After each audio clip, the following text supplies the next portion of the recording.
बिहार में आज जारी हुई नई मतदाता सूची में कुल 7.42 करोड़ मतदाताओं के नाम दर्ज हैं। इस सूची में 21.53 लाख नए मतदाता जोड़े गए हैं, जबकि 3.66 लाख नाम हटाए गए हैं।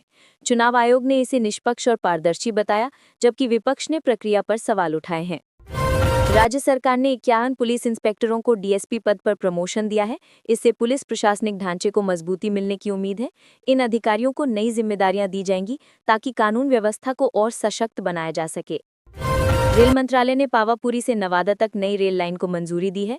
4992 करोड़ की लागत से बनने वाली ये परियोजना धार्मिक पर्यटन को बढ़ावा देगी। इससे नालंदा और गया के बीच संपर्क बेहतर होगा। बिहार में 7 नई ट्रेनों को हरी झंडी दी गई है, जिनमें 3 अमृत भारत एक्सप्रेस शामिल हैं। इससे यात्रियों को आधुनिक सुविधाएं मिलेंगी और आर्थिक गतिविधियों में भी तेजी आएगी। एलजेपी रामविलास प्रमुख चिराग पासवान ने कहा कि आगामी विधानसभा चुनाव में नीतीश कुमार एनडीए के मुख्यमंत्री पद के उम्मीदवार होंगे। उन्होंने दावा किया कि एनडीए स्पष्ट बहुमत से सत्ता में लौटेगी। राज्य सरकार ने सहायता प्राप्त और असहायता प्राप्त शैक्षणिक संस्थानों की समस्याओं के समाधान के लिए उच्च स्तरीय समिति बनाई है। ये समिति शिक्षकों के मानदेय, फंड और इंफ्रास्ट्रक्चर की दिक्कतों पर रिपोर्ट देगी। पटना में गंगा नदी का जल स्तर सामान्य स्तर पर लौट आया है। बाढ़ग्रस्त क्षेत्रों में राहत कार्य अब समापन चरण में है। प्रशासन ने कहा कि अब सभी तटबंध सुरक्षित है।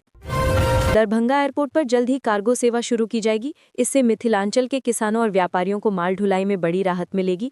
एयरपोर्ट अथॉरिटी ने इसकी तैयारी शुरू कर दी है। राजधानी पटना में स्वच्छता सर्वेक्षण की रैंकिंग सुधारने के लिए नगर निगम ने नई पहल शुरू की है।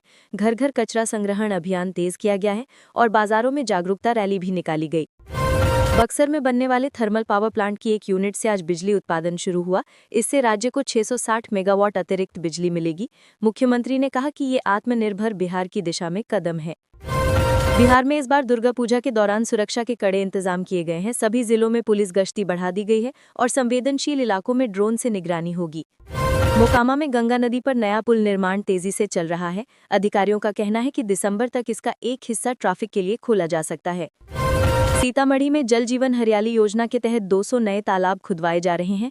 इससे भूजल स्तर बढ़ाने और सिंचाई की सुविधा में सुधार की उम्मीद है। गया में पर्यटन को बढ़ावा देने के लिए महाबोधि मंदिर परिसर में लाइट एंड साउंड शो शुरू किया गया है।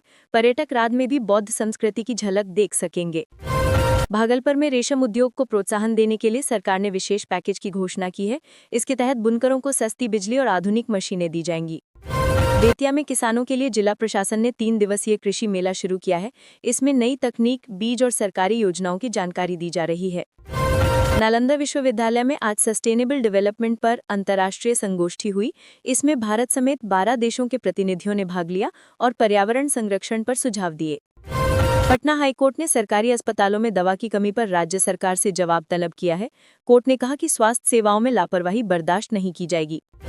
मुजफ्फरपुर में आज एक विशेष कैंप में 2000 युवाओं को रोजगार से जोड़ा गया। श्रम विभाग ने निजी कंपनियों के साथ मिलकर ये रोजगार मेला आयोजित किया। सासाराम में इंटर कॉलेजों में छात्रवृत्ति वितरण कार्यक्रम हुआ। इस दौरान करीब 10,000 विद्यार्थियों को प्रोत्साहन राशि दी गई। शिक्षा मंत्री ने कहा, कोई छात्र आर्थिक तंगी से पढ़ाई न छोड़े। शेखपुरा जिले में बागवानी योजना के तहत किसानों को सब्सिडी पर फलदार पौधे दिए जा रहे हैं। विभाग का लक्ष्य है कि अगले 3 साल में जिले को फ्रूट बेल्ट बनाया जाए। मधुबनी में सड़क सुरक्षा सप्ताह के तहत स्कूली बच्चों के बीच रैली निकाली गई। पुलिस ने हेलमेट और सीट बेल्ट लगाने का संकल्प दिलाया। पूर्णिया में महिला स्वयं सहायता समूहों को आज 5 करोड़ रुपए का बैंक ऋण वितरित किया गया। इससे वे छोटी व्यवसाय और स्वरोजगार को बढ़ा सकेंगी। अररिया में आज सीमा सुरक्षा बल ने जागरूकता कार्यक्रम आयोजित किया। इसमें स्थानीय युवाओं को देशभक्ति और करियर के अवसरों की जानकारी दी गई। कटिहार रेलवे स्टेशन पर आज नई स्वचालित टिकटिंग मशीनें लगाई गईं।